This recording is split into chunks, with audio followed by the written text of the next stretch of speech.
30 août 2023, au petit matin, la réélection d'Ali Bongo Ondimba à la présidence du Gabon vient à peine d'être annoncée lorsque des militaires réunis au sein d'un comité pour la transition et la restauration des institutions, CTRI, s'expriment à la télévision nationale.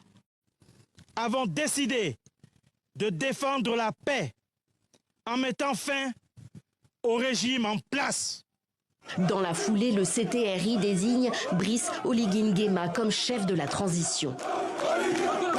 Ce général dirigeait jusqu'alors la garde républicaine, une unité d'élite clé de voûte de l'appareil sécuritaire de l'État, chargée notamment de la protection de son président. C'est lui qui met finalement un terme aux quelques 50 années de règne de la dynastie Bongo sur le Gabon. Le putsch est accueilli avec enthousiasme par la population. Et mon armée est fière! Dès ses premiers pas à la tête du pays, il s'engage à rétablir un régime civil. Je jure devant Dieu et le peuple gabonais de préserver en toute fidélité le régime républicain, de respecter et de faire respecter la charte de la transition et la loi. En avril 2024, il lance un dialogue national inclusif pour préparer le transfert du pouvoir aux civils à la fin d'une transition de 2 ans. L'écriture d'une nouvelle constitution. Une constitution adoptée quelques mois plus tard avec près de 92% des suffrages et qui ouvre la voie à l'élection présidentielle. Cousin éloigné de son prédécesseur Ali Bongo.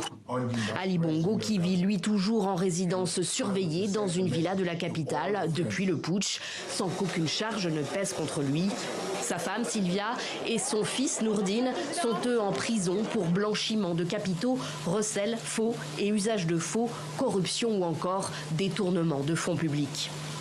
Brice Oligui Nguema débute sa carrière militaire comme aide de camp auprès d'Omar Bongo, le patriarche de la famille, jusqu'à la mort de celui-ci en 2009.